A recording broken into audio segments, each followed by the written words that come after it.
Have you ever sat in a quiet room after a phone call with your adult child or after they've left from a visit and felt a strange, hollow ache in your chest? You can't quite put your finger on it, but you know something has shifted. You spent a lifetime raising them, pouring your heart, your energy, and your dreams into their well being. You were their guide, their protector, their soft place to land. And now, sometimes when you speak, you feel invisible. When you offer advice, it's met with a sigh or a roll of the eyes. When you express a need, it feels like an inconvenience.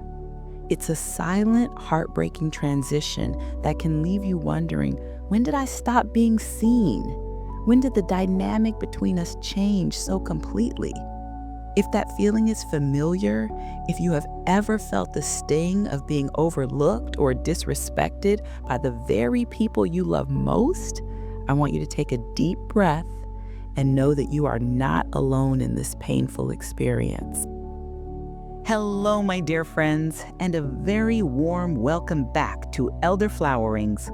I am so deeply honored that you have chosen to be here for what I know is one of the most challenging and ultimately one of the most empowering conversations we can have.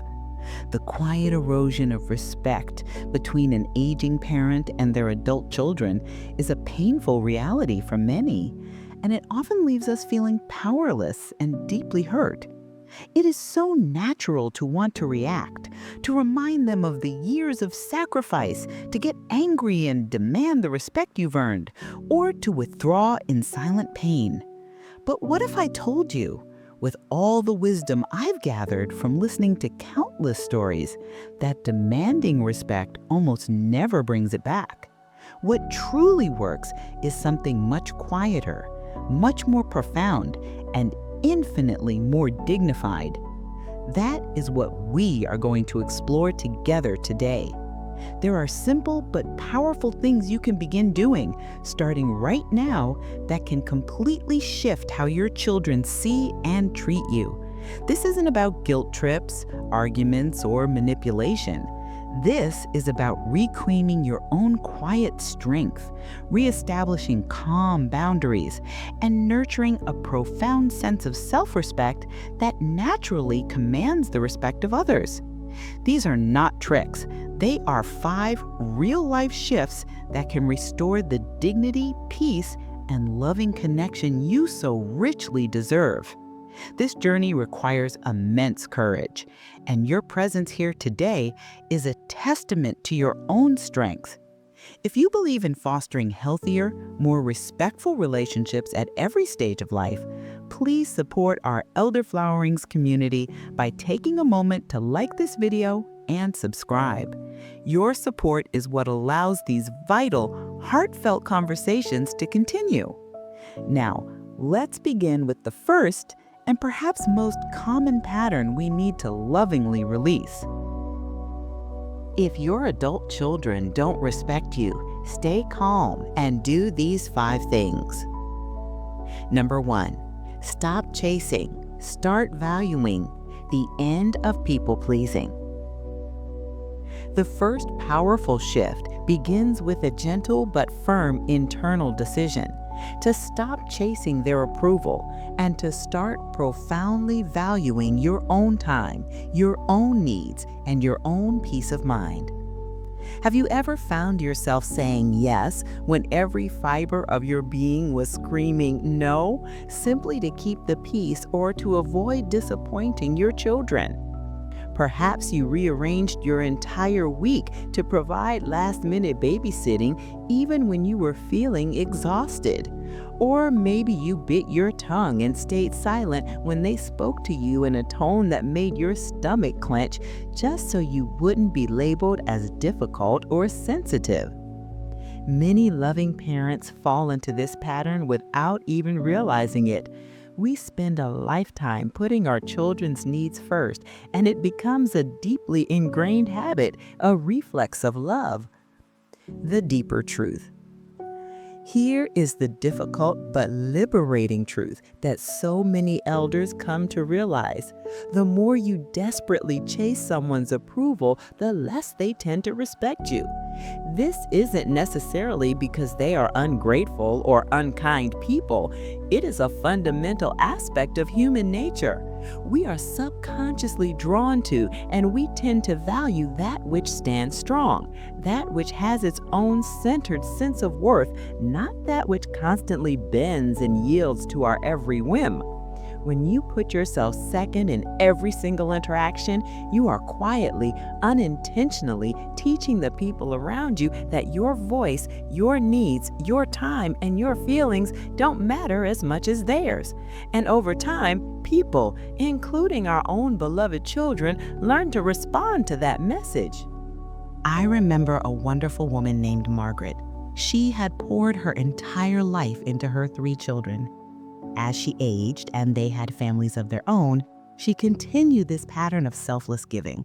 She let them make decisions about her home, her health, even her finances, often against her own better judgment. "I just want to keep the family happy and together," she'd tell her friends. But she noticed that the more she gave in, the less they actually listened to her opinions. She thought she was being kind and accommodating. What they began to see, unconsciously, was someone whose boundaries they didn't need to consider, someone whose yes was guaranteed. The empowering alternative. True respect does not grow from relentless sacrifice. It grows from a foundation of healthy self-respect. 1.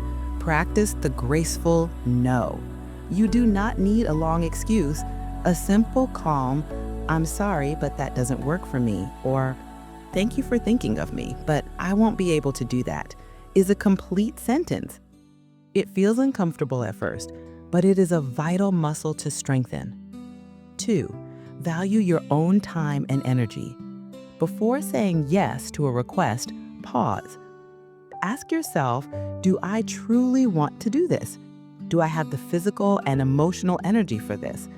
Does this honor my own needs today? You are allowed to prioritize your own well-being. 3. Stop apologizing for having needs. You are allowed to feel tired. You are allowed to have other plans. You are allowed to take up space in the world and in your own life. You do not need anyone else's permission to do so. When you begin to honor your own boundaries, you send a new powerful message. It doesn't mean being rude or unloving. It simply means showing your children that your time, your energy, and your presence are valuable, and that you are no longer afraid to stand tall in your own truth. This is where respect begins to be rebuilt. Number 2, master the art of a calm response. The end of arguing. When someone we love, especially our own child, speaks to us disrespectfully or dismisses our feelings, our first, most primal instinct is often to push back, and push back hard. A voice inside you wants to cry out, "How dare you speak to me that way?" Or, "Do you have any idea what I've done for you?" And while that feeling is completely understandable and often justified, reacting with anger or engaging in a heated argument usually doesn't change anything for the better. In fact, it often escalates the conflict and reinforces a negative dynamic. The second powerful shift is to master the art of a calm response and to consciously choose to lead with dignity rather than engage in a battle. The deeper truth: when you respond to disrespect with an emotional outburst or a litany of past grievances, you are inadvertently showing the other person that they still have the power to control your inner peace.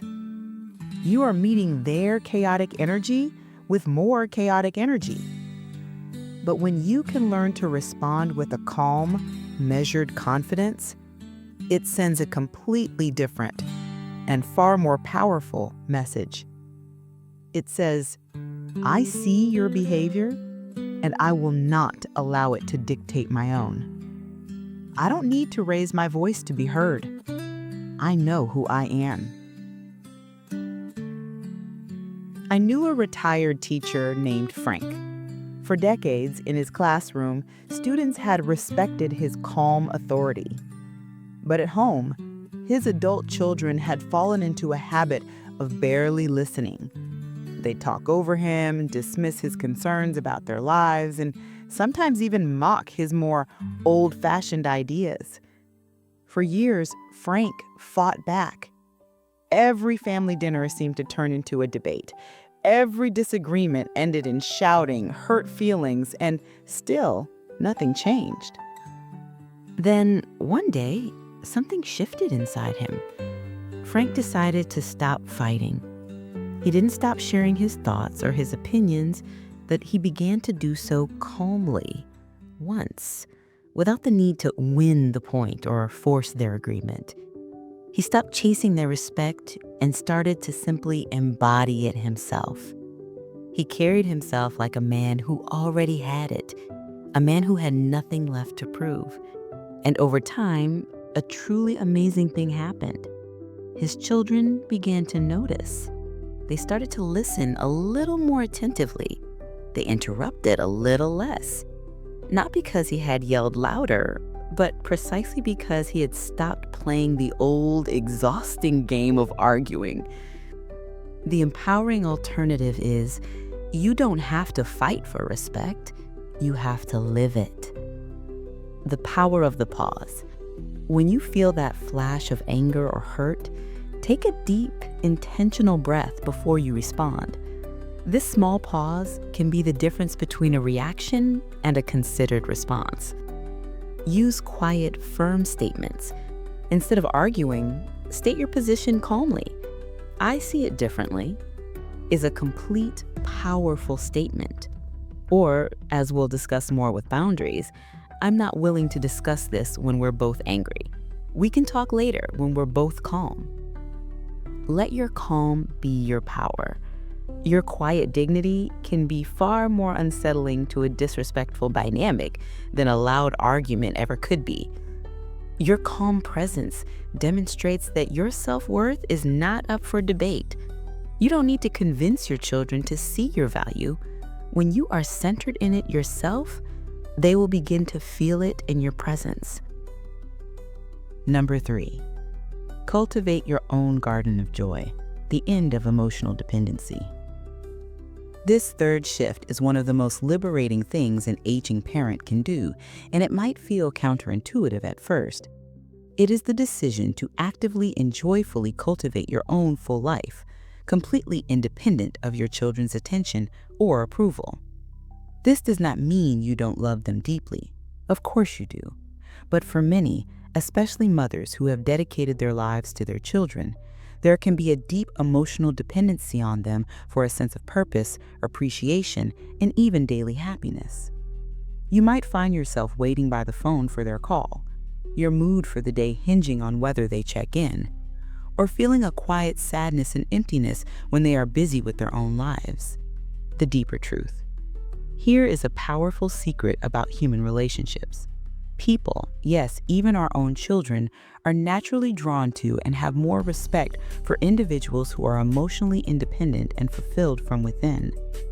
When your sense of happiness, your peace, your purpose comes from your own life and not from how often they call, how much praise they give you, or how much they do for you, the entire dynamic of your relationship shifts for the better.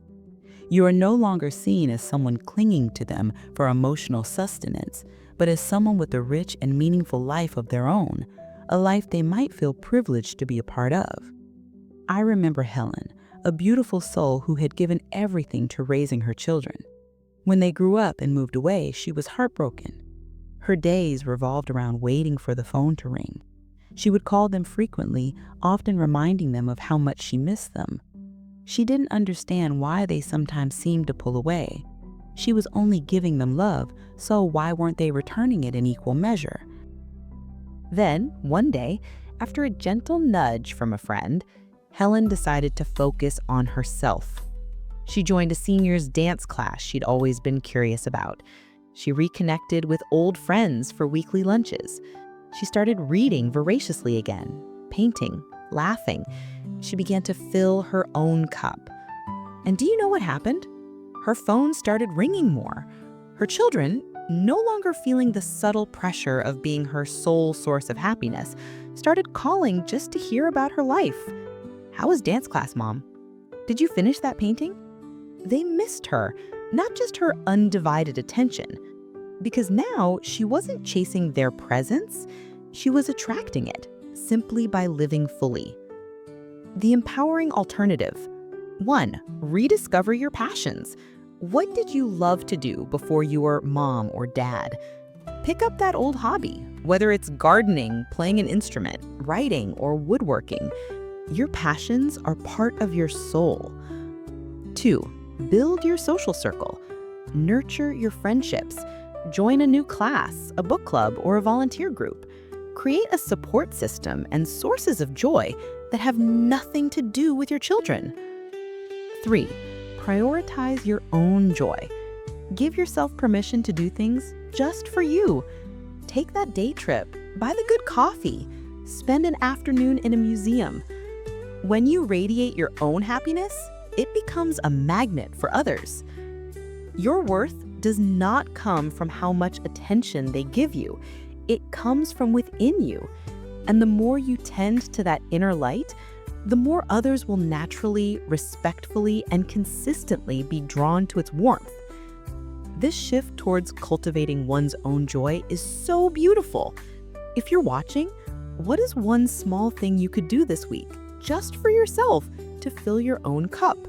Perhaps sharing it in the comments will inspire someone else to do the same. Number 4. Define the lines of respect. The power of loving boundaries.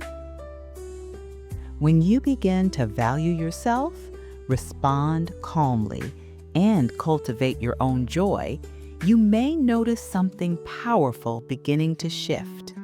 But to truly solidify a new foundation of respect, there's another essential element: setting strong, clear, and loving boundaries. Now, for many parents, the word boundaries can sound harsh or unloving when it comes to their own children. But I want to reframe that. Boundaries aren't about building walls or shutting people out. They are quite simply about teaching others how to treat you with the dignity and respect you deserve. Believe it or not, many adult children push boundaries not because they are intentionally cruel or disrespectful, but because over a lifetime, those boundaries were never clearly defined in the first place. Think about it. If your children have fallen into a habit of interrupting you constantly, making major decisions that affect you without your input, or speaking to you in a tone that makes you feel small, it's likely not because they woke up one day and decided to be unkind. It's more likely because, at some point, those behaviors were allowed to slide, and then they became the norm. Perhaps we let them slide out of love, a desire to avoid conflict, or simple exhaustion. But here's the crucial truth. Love without boundaries can, over time, curdle into resentment on your side and disrespect on theirs. Your silence over time can be misinterpreted as permission. Let's consider Robert, a proud, retired businessman who was respected by everyone he'd ever worked with. Yet at home with his grown children, the dynamic was different. They would interrupt him mid-sentence, roll their eyes when he offered advice based on his decades of experience, and generally speak to him as if he didn't know how to manage his own life. For years, he let it slide. It's not worth the argument, he'd tell himself. They're just stressed. But each time he stayed silent, he felt a little smaller, and the boundary was pushed a little further. Until one day, during a family dinner, one of his sons snapped at him dismissively over a simple story he was telling. That night, something changed in Robert. He didn't yell.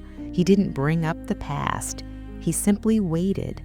And the next day, when things were calm, he spoke to his son quietly but firmly.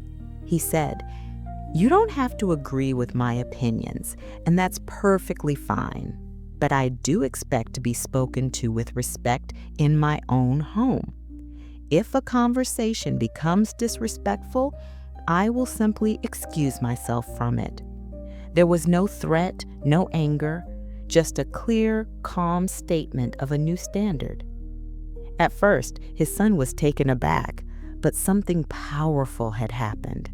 Robert hadn't demanded respect. He had required it as a condition of his continued pleasant engagement. And over time, it worked. The interruptions became less frequent. The tone became more considerate. His children realized he meant it. They didn't lose access to their father, but they began to earn his full engaged presence. The empowering alternative. Number 1, identify your non-negotiables.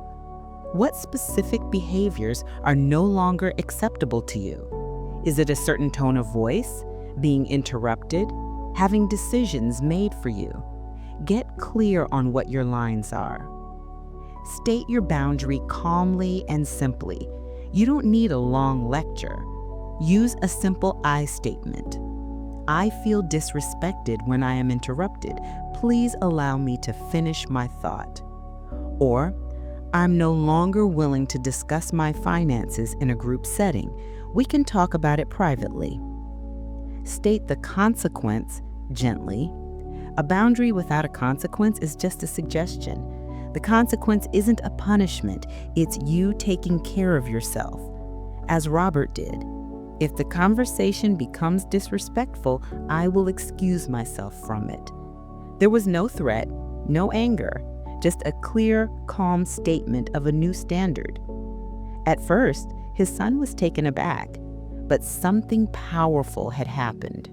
Robert hadn't demanded respect. He had required it as a condition of his continued pleasant engagement. And over time, it worked. The interruptions became less frequent. The tone became more considerate. His children realized he meant it. They didn't lose access to their father, but they began to earn his full engaged presence. The empowering alternative. 1. Identify your non-negotiables. What specific behaviors are no longer acceptable to you? Is it a certain tone of voice? Being interrupted? Having decisions made for you? Get clear on what your lines are. 2. State your boundary calmly and simply. You don't need a long lecture. Use a simple I statement. I feel disrespected when I'm interrupted. Please allow me to finish my thought. Or, I'm no longer willing to discuss my finances in a group setting. We can talk about it privately. 3. State the consequence gently. A boundary without a consequence is just a suggestion. The consequence isn't a punishment, it's you taking care of yourself, as Robert did. If the conversation becomes disrespectful, I will excuse myself. This puts the control back in your hands. Boundaries are not about control over others, they are about clarity for everyone. And when your boundaries are clear, the people in your life, yes, even your own children, begin to see you and show up differently. They realize your time, your energy, and your company are valuable gifts, not guaranteed entitlements. Number 5, shift from giver to valued giver, the end of overgiving. Our final area of focus is a pattern that can be especially hard for loving parents and grandparents to break. It's the habit of giving and giving and giving. Your time, your energy, your resources, often without reciprocation or even simple appreciation. You know what I'm talking about. You offer to help with the grandkids on a moment's notice, even if it means canceling your own plans. You lend money knowing you might not see it again. You provide a constant stream of advice, support, and emotional labor because that's what you have always done. It comes from a place of deep, instinctual love. The deeper truth, here is the secret many elders wish they had learned sooner. When you keep giving without boundaries and without any expectation of acknowledgement, you don't necessarily teach your children to love you more. You can inadvertently teach them to simply expect more. Your generosity, over time, can become invisible. It can shift from being a cherished gift to being a part of the background noise of their lives, something they count on but no longer truly see or value. George, a doting father of 3, was always the helper. Even in his 70s, he'd drop everything to babysit or help with a household repair. He'd lend money without hesitation. But when he had a minor surgery himself and needed a bit of help for a few days, his children were all, unfortunately, too busy with their own pressing commitments. That moment, he said, broke something in him. He wasn't angry, just deeply hurt and awakened. Instead of lashing out, he made a quiet, firm decision. He would no longer be an automatic yes. He would still help, but only when it was truly necessary and when it worked for his own schedule and energy levels. He didn't become bitter. He simply became more clear and discerning with his generosity. The next time a request came for last-minute help, he calmly said, "I'd love to, but I have other plans that day. Let's look at next week." At first, his children were confused, perhaps even a little annoyed. But soon, they began to show more gratitude. They started planning ahead. They began to say thank you more often. Why? Because his help was no longer an endless, expected resource. It had become a valued, appreciated gift once more. The empowering alternative: 1. Pause before you give. When a request is made, don't give an automatic yes. Give yourself permission to say, "Let me check my calendar and get back to you." This gives you space to decide if it's something you truly can and want to do. 2. Give with clarity. It's okay to state your own limits.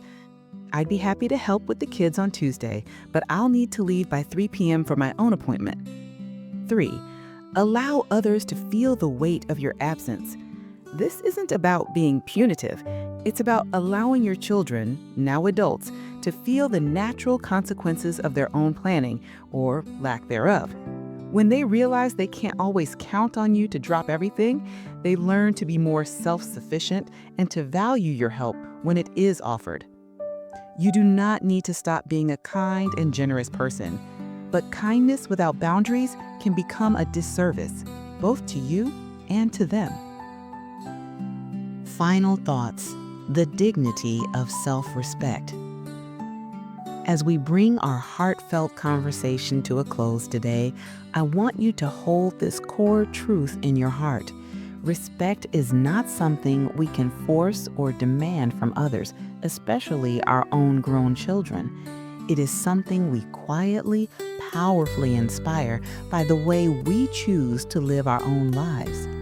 The 5 shifts we've discussed, valuing your own time, responding with calm, cultivating your own joy, defining your boundaries, and giving with discernment, are not about pushing your children away. They are about lovingly inviting them into a new, healthier, more respectful relationship with the person you are today. When you begin to step back emotionally just a little, not in anger, but in quiet strength, when you stop walking on eggshells and start standing tall in your own worth, when you build a life so full of your own purpose and joy that their approval becomes a lovely bonus rather than a desperate necessity, something truly magical happens. The entire dynamic begins to shift. Your children stop seeing you as someone to be managed, taken for granted, or constantly waiting for them. And they start seeing you as someone who values themselves, someone with depth, with confidence, with a quiet and undeniable power. That shift is subtle at first, but with time, it becomes real and undeniable. You matter, not for what you give, not for how much you've done in the past, but simply because you are you. And your family and the world need the version of you who feels confident, clear, and calm.